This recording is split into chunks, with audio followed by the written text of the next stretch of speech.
You're listening to the Morphology Podcast.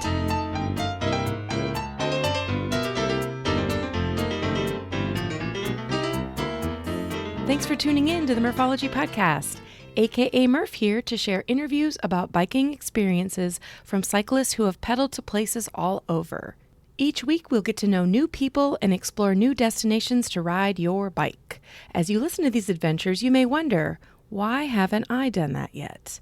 Well, today you're going to be listening to my interview with Reese Ruland, who is a gravel racer living in Fort Collins, Colorado.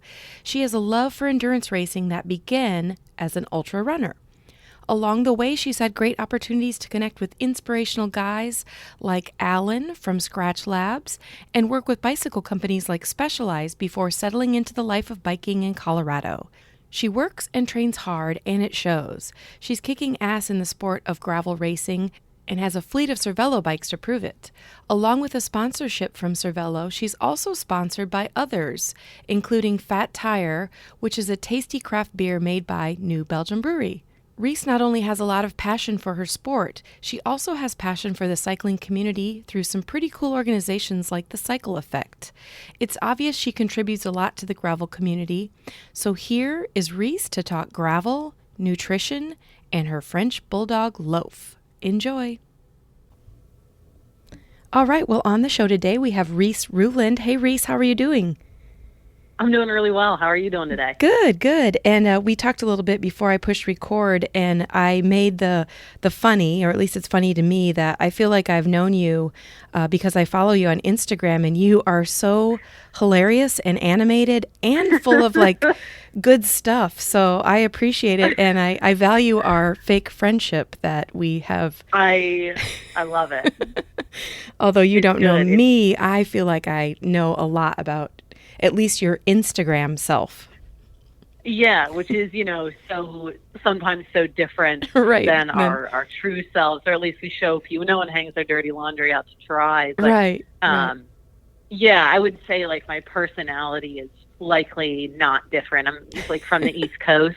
And so I'm like abrasive and assertive and very sarcastic. And I think that probably, it probably rubs people the wrong way, but whatever. Right. That's how I maybe come across. Yeah, they don't have to look, I guess. But Yeah. I have you on the podcast today, because of your Instagram, but mostly because of your what you talk about with gravel racing.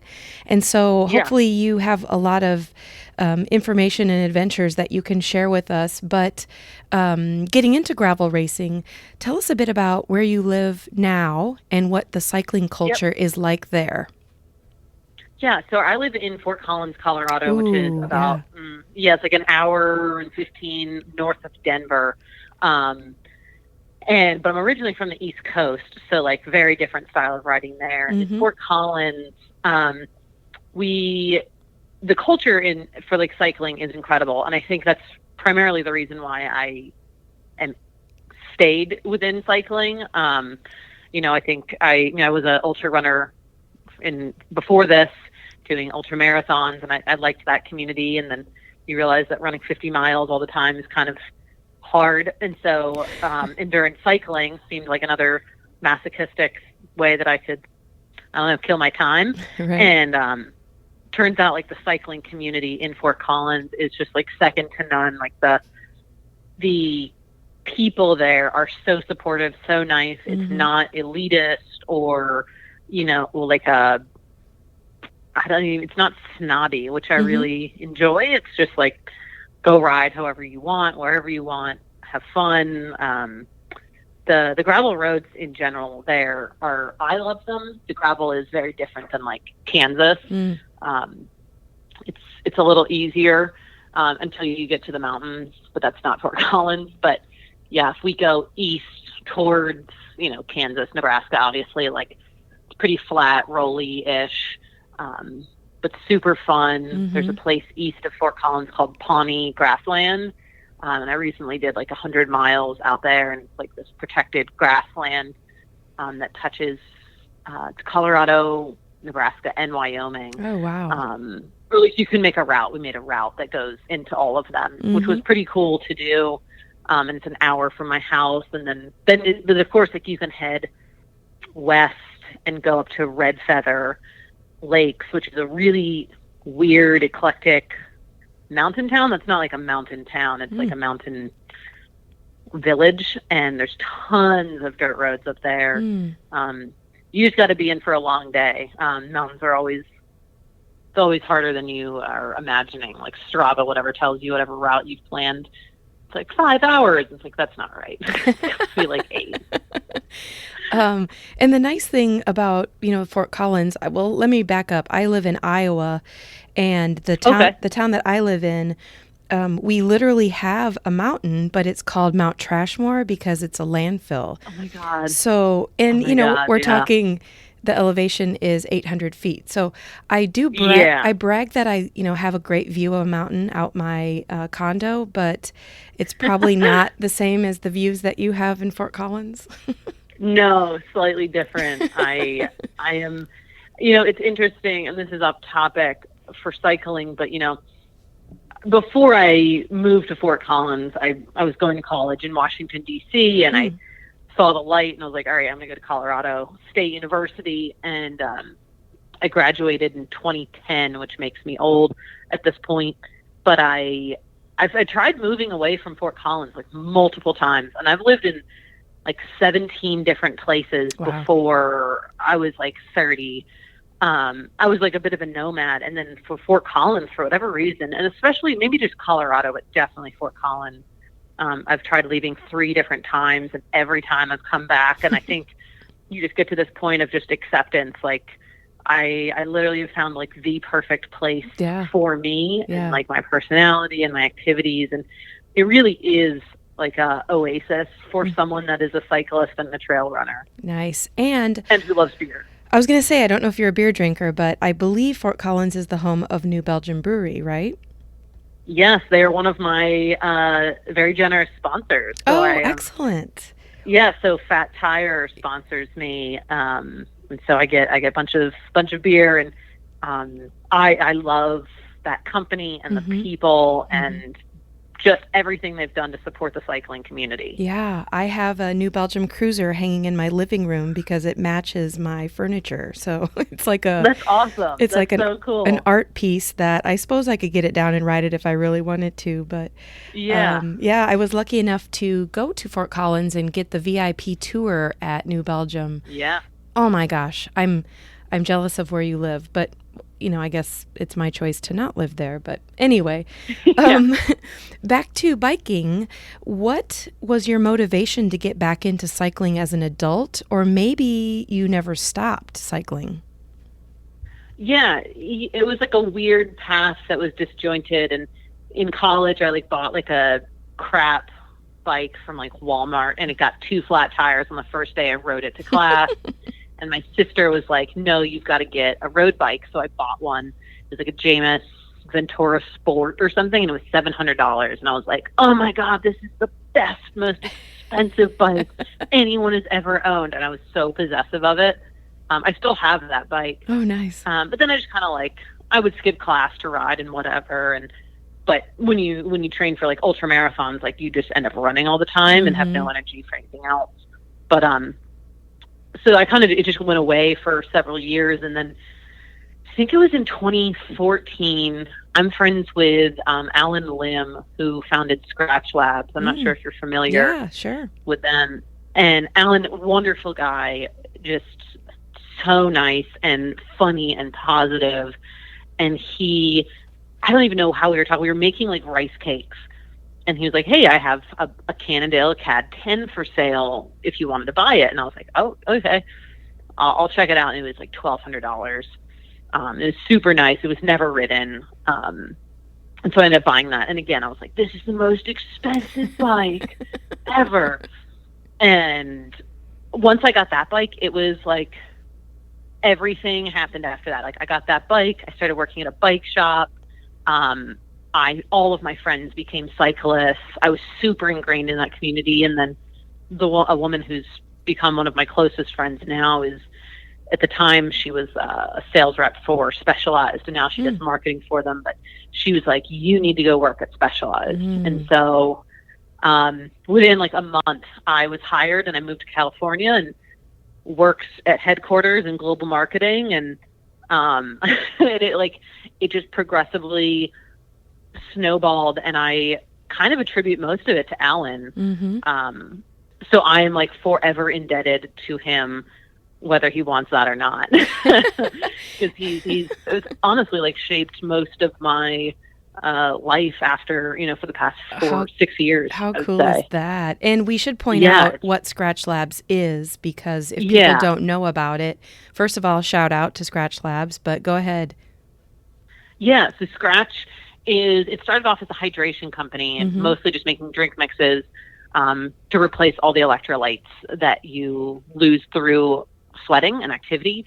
And then they've branched out to do like a daily hydration and like super salty, like hyperhydration. And now they do recovery drinks, like a high carb mix. They do cookbooks. They have nutrition bars. And like in the summer, it is like definitely for me, like one of the most vital things to have while I work out, because especially women in general, our sweat tends to be a little more concentrated than men, and so we lose a lot of salt, and we just get super lightheaded and faint basically afterwards. So it's really imperative to make sure you're replacing that, because water just doesn't do it. Right, and especially for you, because you're doing endurance, so you're not on a 20-minute, ride to the grocery store. You're in it for the long haul. So yeah, that's cool. Yeah, exactly. And in Colorado, it's an arid climate, and so if you're going off like how much sweat you have on you, it's such a bad indicator, because it evaporates immediately. So I never sweat enough to actually like feel drenched in sweat. But at the end of the day, you get back home and you take off your kit and you put on your regular clothes. You're like, oh, I must have lost weight. Means water weight. But I'd be like, I didn't sweat that much. Right. Like, oh, you're sweating a lot. Right. Well, let's get in specifically to gravel racing and gravel riding. And, everyone knows that there's plenty of ways to ride a bike, whether it's on pavement or mountains or fat tires, whatever it might be. Somehow you got into gravel racing. So maybe give us a highlight of how you got to that point. Yeah, I think for me, there's definitely parallels between the subculture that is ultra running and the one that is gravel racing. Ultra running, I got into that because I was hyper competitive in high school, and just eventually got tired of that and felt disconnected with like my body and what I was doing, and it felt just too stressful. And so my outlet was running very long distances as fast as I could in beautiful places that were, remote. Like I just did not want to be around people. And so gravel has that parallel for me, where it satisfies that need of exploration, a really great community, seeing new places. And I think like the community is probably the biggest thing. And I think the similarity is that in gravel, everyone races together, and everyone has kind of a different goal, which I appreciate. Like for running, I am definitely maybe more competitive, where like the goal is not to just finish. Like the goal is to do very well.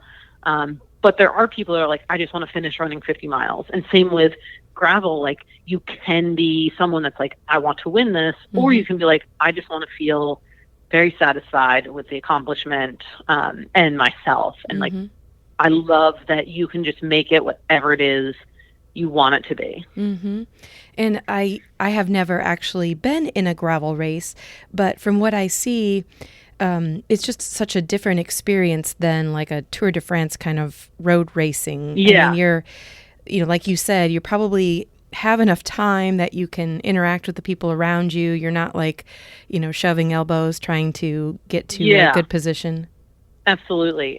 And I think, I don't know, I've met so many fun people during some of these races, but like that to me, whether or not I'm trying to do well, like I don't know for me if that's like the end all be all, which I mean, that maybe it's getting too existential, but I think like at the end of the day, I don't know if like winning, sure, it's definitely gratifying, but like the connection with others and the shared experience is perhaps the greatest good that comes from all of this. What's it like for women in gravel racing? Is there a good following, or is it something up and coming? I think both, maybe. I think, I think it's very competitive. I think, it's a newer sport. Yeah. So it's going to be growing no matter what. I think it's interesting because regardless of what gender you are, the fact that everyone races together does present a problem for women. It's a problem and it's a benefit, right? Like I am allowed to sit on and draft behind a male, and I'm going to be going faster than a female counterpart, generally speaking. Like men they're stronger. Like we got to accept that. That's fine. Not all of them. I can beat some of them, but generally, like that's a benefit for us. But then you get into like regulations, like can women draft? Can you get outside help? Can someone carry your bottles? And so it's interesting because, it started off as like this counterculture, but like any counterculture, then it becomes too mainstream, and then road racers start coming into it, and it becomes a road race, or it just becomes mainstream, and then everyone's like, well, we want regulations to make sure it stays indie. And I don't know how I feel about that, because I think, some progression is really good, and I know there's some riders that are like, oh, you shouldn't draft. I was like, no, like at the end of the day, it's not running. It's not triathlon. You absolutely can draft. The whole point of bike racing is tactics. Like that's why it's not running. Running is an individual sport that doesn't require like teamwork a lot of the time or drafting. And so I think cycling is definitely much more tactical. And so anyone that's like, don't draft, don't, have a strategy that's, I don't know, if you aren't allowing that, then just go to become a triathlete. Sure. Sure. Well, and speaking of tactics, I'm just guessing, I do a lot of touring where, I have self-contained, I have lots of gear on my bike, and, training is different for that event than it is if I'm going to, grab my mountain bike and go do something like that. So is there special training for gravel that's different than other styles of cycling? I would say the difference is being comfortable just moving or like eating, drinking, whatever on like really rough roads. Probably like cornering is a little different. Like I forget what race I was doing. It was like Macy's Pride, I think. And I had just been training on my road bike all year. I was like, oh, I should probably actually start doing like some gravel riding and like train on like going quickly around a gravel turn. And not because I can't do it, but it's just like it's been a minute and that's not where I want to like be rusty, I guess. Right. So it's just more about like making sure you have confidence to handle things. And so it's just like practicing there. And I think the other difference is because gravel racing is definitely more self-contained and I'm someone that doesn't stop during races. Oh, okay. It's just kind of like figuring out what your strategy is for nutrition or hydration or changing, getting things at aid stations. And so I think that's fun because, you just get to hem and haw and like form some stupid strategy. And it's just something that my brain enjoys doing for whatever reason. Yeah. And your races may be different, but the ones that currently exist here in Iowa are where you show up, whatever time, 6 a.m, to get your cue sheets. And that's the first time you're seeing where you're going for the day. And so a lot of people that I'm friends with are like just so excited because they're like, it's going to be great. I have no idea where I'm going. I have no idea if there's a gas station along the way. I don't know if I'm going to get water. And so it's the mental game as much as the physical. And, there's a couple 24-hour races, and it's something I don't think I have the mental ability at this point in my gravel biking, but gosh, it sounds fun. Yeah. Yeah, I think the mental thing is definitely really important, and like I'm someone that likes to like look at a route prior, Mm-hmm. and I like upload all of the stuff to my Wahoo and make sure like I the routes on there so I don't get lost, because getting lost is super frustrating. Right. But yeah, there was like the course Maisie's Pride, and I was expecting 100-mile race. And I think like 2 weeks before or something, they like released the course, and it was 120 miles. Oh. And like for me, I was like, whatever. Like endurance is something that I think I've just like trained myself into being okay with doing no matter what. Mm-hmm. And like, sure, 120 miles is a little stretch for that early in the year, but it doesn't really matter. But I was like, geez, like for someone that's like just trying to finish their first century, like that would be a big 20 miles is exponential addition. It's almost like an hour for some people. Like right. that could be a big factor. Right. So it was definitely interesting. Wow. But it was a fun race. Okay, so another factor is nutrition, and I have to laugh because a lot of your Instagram posts, and I'm sure it's, it's just timing of when you think something is Instagram worthy, but you will be in the middle of nowhere and you're eating like the sweet, sugary, like all the kinds of snacks that, we all wish we could eat every day. But first of all, it makes me laugh because I'm like, there is no way she eats Pop-Tarts every day. Is it? Is there a way? So give us, first of all, tell us how you can get away with eating that. And then also, on a serious note, is nutrition really a big part of racing? Yeah. Yeah. And I think first, like the big thing is nutrition off the bike is also largely one of the most important things. Like my diet generally, and I'm not saying that, a mostly plant diet is the most healthy for everyone, and I wouldn't prescribe that to anyone. But for me, typically, I generally like to or enjoy eating like 70 to 80% like plant-based things. Mm-hmm. I could never live without cheese or eggs or ribs on occasion or bacon. Like I love that as well. I have a really hard time eating meat. I don't know why. I just don't like red meat. I just have never really enjoyed it. Mm-hmm. And so that creates problems for like iron and whatnot. But so I think like having a really good nutrition plan off the bike is one of the biggest things. Like just food, everyone who's listening, like we can do better. So do better there. Mm-hmm. And on the bike, if I'm doing like a stupid adventure ride, so the person I always ride with is George Simpson, and he's a million times faster than me. But we have so much fun riding together and just planning big adventures. And so I always like to have something to look forward to at like a summit or anything. And so I always pack these most ridiculous food items.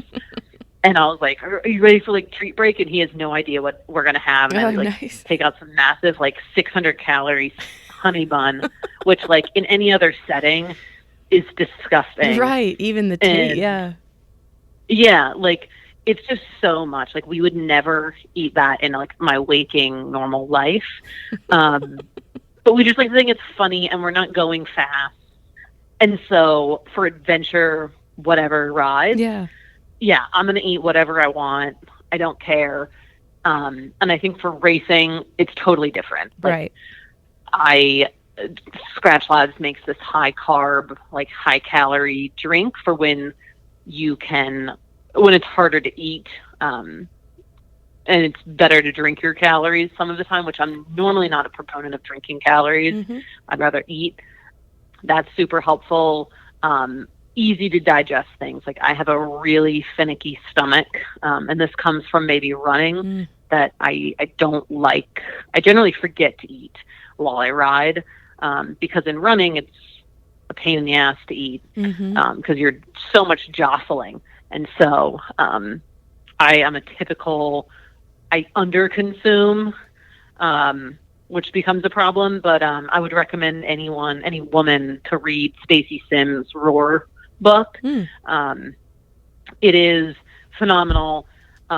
Just talking about your phases and why women are not small men, and what our nutrition and hydration strategy looks like. And I think it's a really great book for any athletic woman to read that's looking to. What was the name of that? Roar, like a lion's roar. Okay, and Stacy Sims? Yep, it is. It's excellent. Incredible. She actually founded Osmos, that hydration company, and she did help with Scratch. And yeah, it's phenomenal. I mean, I love eating Pop-Tarts, and almost every ride I eat a Pop-Tart probably at this point, because I was like, Honey Stingers are really expensive. Yeah. And Pop-Tarts are super cheap. Yeah. And maybe just don't eat them in your day-to-day life, but maybe if you're doing like a 3-hour ride, that's fine. Right. Well, and but just finding something that works. Yeah, and that just goes to show you that a person's lifestyle isn't all that you see on social media. And so, like you mentioned, it's super important to be mindful of what goes into your body when you're not, exercising, and how you live your life daily, which then lets your body accept 6,000 calorie honey bun, because that's all sugar. But knowing that, you are a fit person and you are conscious of how you treat your body. So that's good tip. A quick interruption to tell you this week's podcast is sponsored by Lizard Lips Lip Balm. These great lip balms contain natural ingredients, come in a variety of flavors, and you can choose certified organic or balms with sun protection. Check it out at lizardlips.net. Now back to the show. It's, endurance in general has so many just like screwed up perceptions of eating and body type and all of that it's so hard to put a blanket statement on what food is going to work for someone, especially just like, I just feel like endurance sport in general is just like full of just body dysmorphia, and just comparing and like wondering, who's lean and and what are they eating, and is that going to work for me? And I was like, well, I don't know. You got to figure it out. Like it's taken me a while to like figure things out. And I think on Instagram or whatever will show like Pop-Tarts or whatever, just like food that is somewhat junk food, because I'm like, this is fine. Like you can be a woman or a man, like, and quote unquote indulge in something that you normally wouldn't have. Right. Simply because like, this is like a shining moment, like this small stupid snack will bring me joy in a very dark place, and that is okay. Right. That's awesome. Yeah. And that's a good way to think about it too. Like, I'm going to enjoy this because it's bringing me joy, and then I'm going to go home and have a salad or whatever, or something else that is good for you. So just we all have to stop feeling so guilty about whatever it is we eat, and just constantly just try to do better. Like, you don't have to ride 6 hours to enjoy a piece of pizza. Like, right. You can enjoy that. You just got to let yourself, like, you got to let go of whatever fear you have. And I think that's hard for a lot of athletes. Okay, a little gear shift here. A lot of people ask me to ask the people I interview what kind of bikes they have. And I'm going to just take a wild stab here that you probably have more than one bike. So do you want to maybe share your favorite or a couple favorites and tell us, what bikes you ride and why?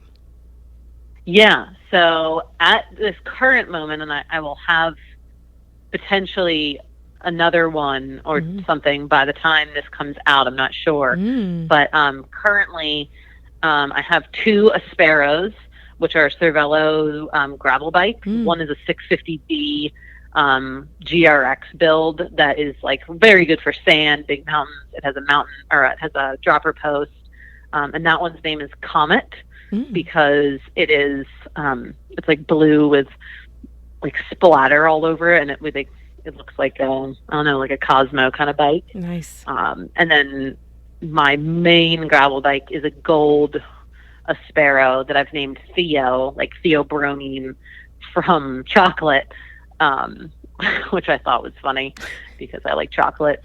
And theobromine gives you like really good feelings and whatnot. But that is a it's a force axis build with like DT Swiss wheels. I love that bike. I've ridden a lot of gravel bikes, and that one, there is like, I know they're going to ask for it back to give me like a different one or something, and I'm just like, no, like the color, the fit, everything is just, they nailed it. Like I cannot say a bad thing about the bike. It's fast. Then I have a Cervelo S3, which is their Aero road bike, which is like my daily road bike that I always ride. That one's name is just eluding me at the moment. What? I don't know why. If this bike was listening right now. Like, I know, it would be so upset. Oh, Phoenix. Okay. That's that one, because Phoenix took a while to get to me. So we were just saying it rose from the ashes. And that bike is super fast. Like it's like stupidly fast.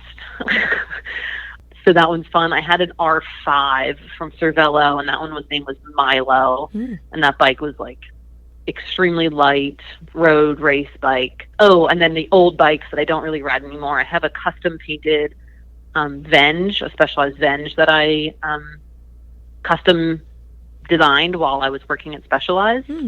And I still have my Jamis Ventura Sport. Yeah, I still have that. And then I have my Turbo. So I have my little Specialized electric bike for getting around town when I don't want to drive, which if anyone says the e-bikes are lame, then running to the grocery store on a bike after a big ride is so much better when it's an e-bike and you don't actually have to drive. Yeah, I was going to say, after you've been biking as many miles that you do, it's like getting on a bike to go to run errands doesn't feel quite the same.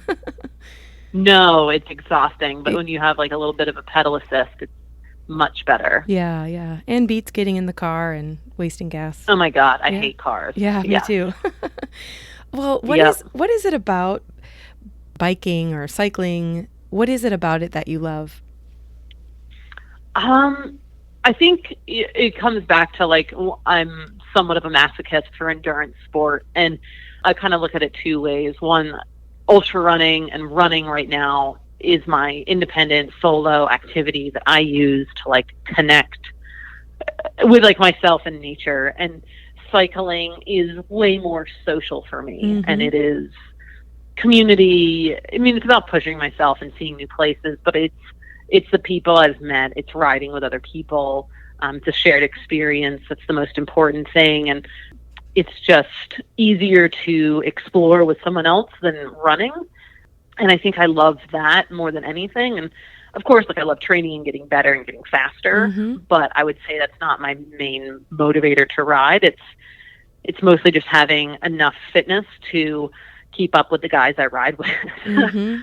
So I'm not even going to say I dabbled in running, because that's false, because I don't see the enjoyment in running, but I trained and did a marathon a couple years ago, and nice. Which, I'm pretty sure I can confidently say one and done, but the motivation to run was never there. So it was always like you look at your training calendar, you're like, ugh, okay, I got to go run 10 miles.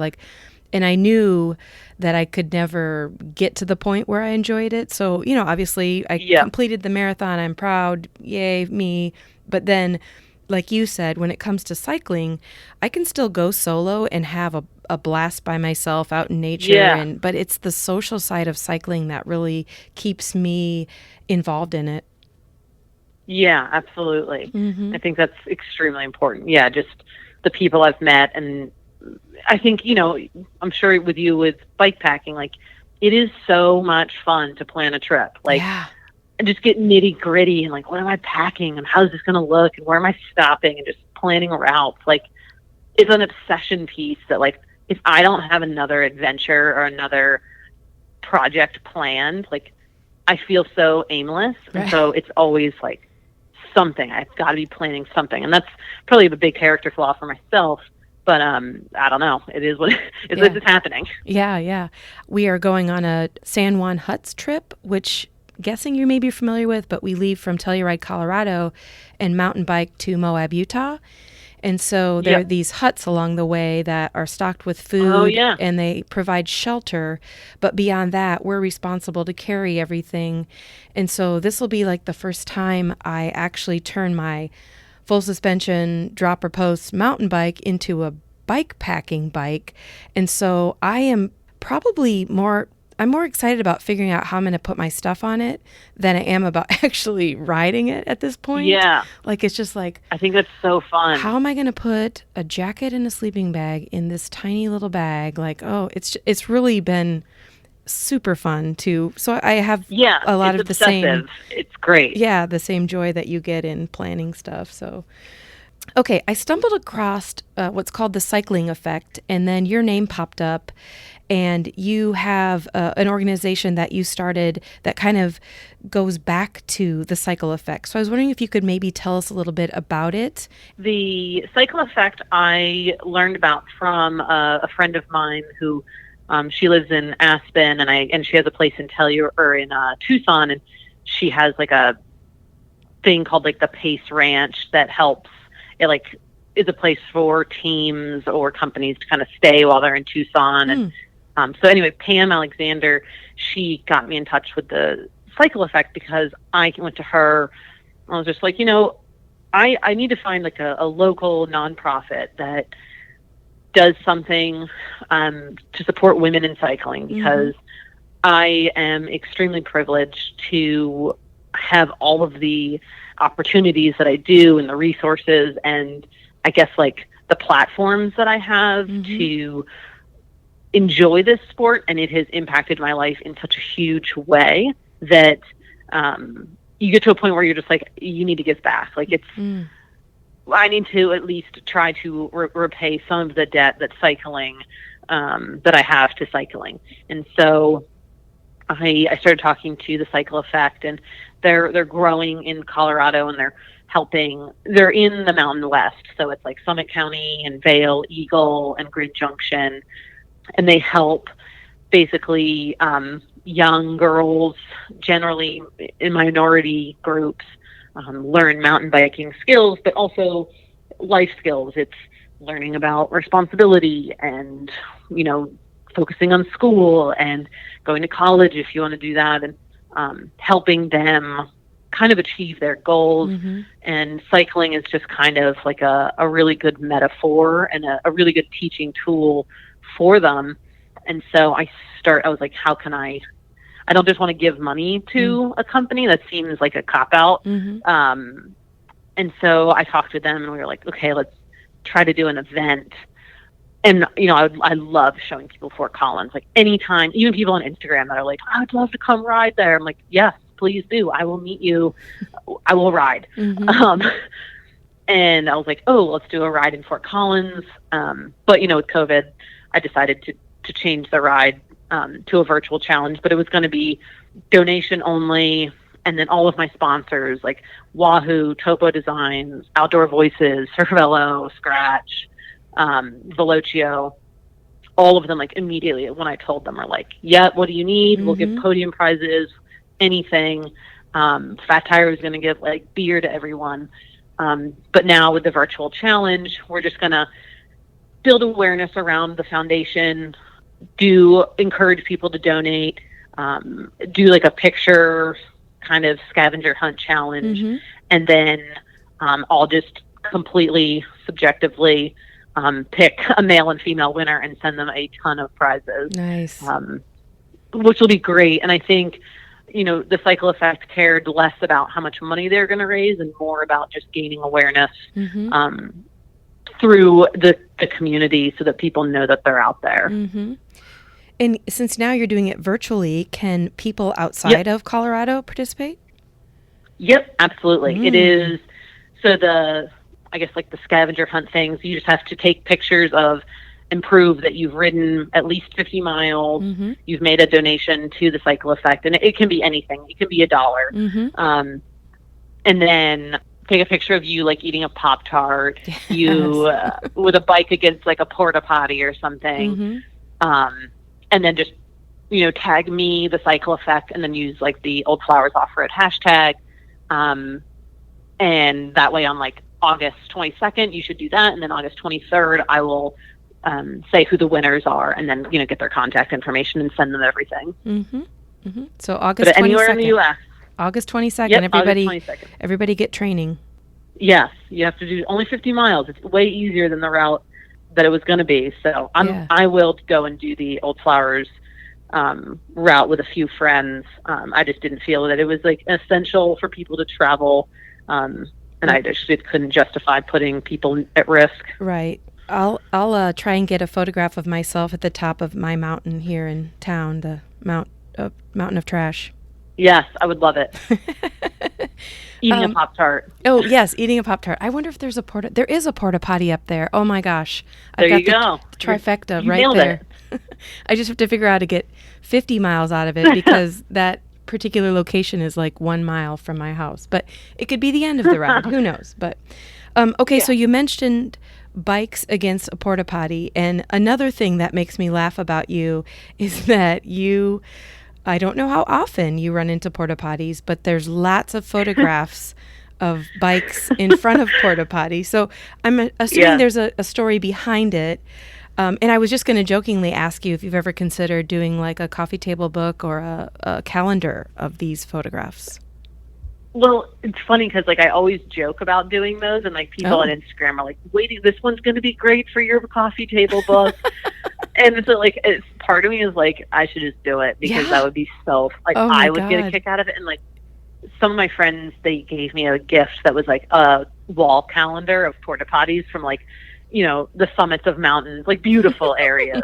But I guess like the reason why I do it is because Instagram is like, at the end of the day, it's like you're only showing people a small sliver of your life, right? And you're always like, oh, I'm always in these beautiful places, these beautiful things. And so even when I like went to Mallorca or where was I, Girona, there's like this several thousand-year-old monastery behind me, and I see this porta potty in front of it, and I was like, oh, this is what I'll get a picture of. That's awesome. Just because I'm like, we only show like the best things, and so all like basically most of my pictures from Spain were like porta potties that I showed. I mean, I have tons of pictures of like beautiful things, right? But it's more just like very tongue in cheek, like I don't even know what we're doing here anymore, but let's just make fun of it, right? And it's just become a thing. Instead of like bikes against like a beautiful beach backdrop, I've got, the honey bun or a honey pot porta potty. Yeah, I absolutely love it, especially when you put, a bike that's thousands and thousands of dollars in front of you. Like, I don't know what to look at first. How cool the bike is, the background, or the fact that it's a porta potty. I just love it. Yeah, I love that Cervelo doesn't hate me for doing it. Like, because they have, like these amazing bikes that I get. And then, of course, I'm like propping them up against a bathroom. They get a kick out of it. Like, the people at Cervelo are so good, so funny. Like, I'm so blessed and lucky that I've been connected with them for so long. And nice. I think like this week we're actually meeting up. We started this thing during COVID of like, just like getting together at like 4 p.m. And drinking wine over Zoom and just having like women in the industry just kind of talk and fun. Just, we don't even talk about like work sometimes. Just like, hey, this is how my week's going. And it's, again, it's the community. Right. And I was like, man, I absolutely love this company and these people, and it's phenomenal. Yeah. And then to be able to find the perfect fit of a bike. Yeah. I mean, I know that you're on your bike all the time, but I know that you know what it feels like when something's not quite right and you can't figure out what it is, but to find that magic moment is super joyful. Yeah. Cool. So one other thing that I have to go back to with Instagram, and the thing that I love the most is your dog, Loaf. I mean, My God, this yeah. is, yeah. You have a little I, segment on your story called Mornings with Loaf. I think it's called Mornings with Loaf.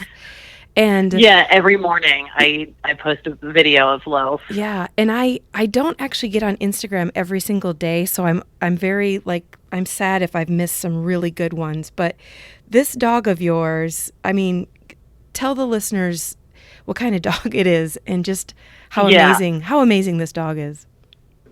I don't even understand how I got so lucky. Loaf is a cream French bulldog, and I had wanted a Frenchie for like 8 years, and I've never been responsible or I have had a disposable income that could allow me to purchase that dog. But as luck would have it, I was able to almost 3 years ago. Like, I think I don't remember me before Loaf. Like, I must have been so boring. Like, this dog is the best part of me. He is hilarious. And, like, I was so excited for this thing. And he, I don't even know how to describe how goofy he is and playful and funny. But he's just constantly, like, just being a clown.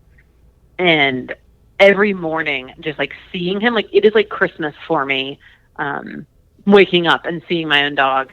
And when I travel, whoever is watching him, I like am so high maintenance that I'm like, can you just send me videos all day of my dog?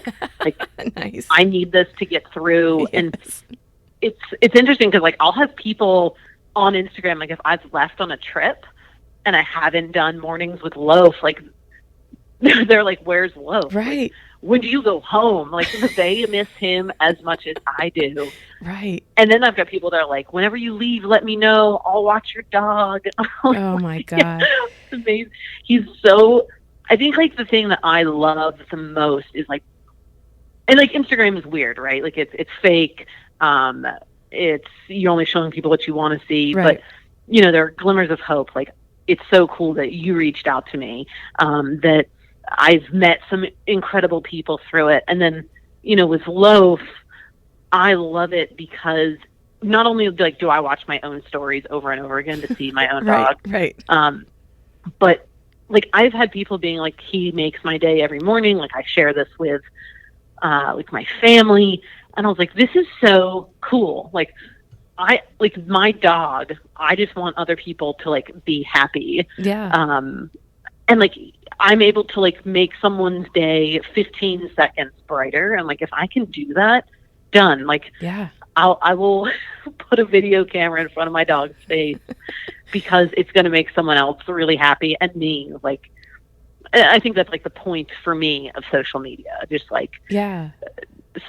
it's sure it's self-promoting stuff, which I hate, but it's ultimately like it's a connector. Let's try to make people happy. And Loaf is like the best example of that. He's just purely joyful all the time and just goofy and Right. a dough ball. Right. And he, you know, we all know what LOL means, to laugh out loud. And Yeah. you know, I type it all the time, but literally, I will literally laugh out loud when he, you know, you're taking him on a walk and he just will stop and he's like, nope, I am not moving forward. Or the best are when you zoom in on him and he's like completely rigid because I don't know if he's sleeping or what, Yeah. but No oh one my knows. gosh, he's a hilarious dog. It is. It's so funny. And like, I know all of his noises. And so like, I'll be in the other room, you know, doing whatever, working, and I'll like hear him doing this noise and I know he's doing something cute. And so I like fly out of the room to go find him. Like, Zoom calls for work are a disaster because half the time I don't even want to pay attention Right. because I hear my dog doing something cute and I just want to show everyone. Right. And I was like, oh my God, I'm that super annoying person, but I don't care. Oh, Deal it's with it. awesome. But you have to admit, everyone's probably laughing on the Zoom call. Oh my God. Whenever they see him, they're like, oh, well, it makes sense. He's a good boy. That's awesome. Damn straight, he's a good boy. I didn't even ask if he was on the call here with us. No, he Okay. is not. I had to travel for work, and I'm away from him for Okay. a few weeks, which is sad. I'm doing actually a bike trip, which I'm really excited about. in Rapid City, bringing awareness to kind of the Black Hills area, because it's a really insane history if anyone has a chance to look it up, just how the United States government has treated the Native American population with their land, and now they've been kind of overlooked. And so I've been working with Cervello on this big bike trip, and kind of raising awareness for the the Native American Heritage Foundation and the Crazy Horse Memorial. So I'm up here, and I'll be doing that next 5th through the 28th or something of July. Oh, great. Yeah. Cool. I'll be looking forward to seeing the action on that. Can you go back and maybe give us the website for the Old Flowers? Yeah. So it's just Old Flowers Offroad .weebly, WEEBLY.com. So yeah, oldflowersoffroad.weebly.com. And everyone can find out kind of about what the challenge is, when it is, and they can contact me if anyone needs anything. I'm always happy, or just message me. Yeah. Find me on Instagram or something like that. I'm happy to meet up with anyone and ride and talk. Excellent. Excellent. Any other passions or businesses or sponsorships you want to plug? Yeah, I think, I'm just really blessed to have, the support of Velocio Apparel and Wahoo, Cervello, Topo, Scratch Labs, and Fatshire. And actually one of my favorite people to bring it back to the community is a bike shop actually in Seattle that I kind of work with, called the Polka Dot Jersey. And I cannot say enough good things about these people. I don't think I've ever met people that are more passionate and caring about their community and the people that work for them, and just like the surrounding areas. I mean, they are hands down wonderful. And it's just like startling, and you just are like, this is who I should like aspire to be. Oh, awesome. I should aspire to be like them every day. Yeah. Awesome. That's great. Polka Dot Jersey, and they're in Seattle? Yep. Excellent. Yep, they're in Seattle.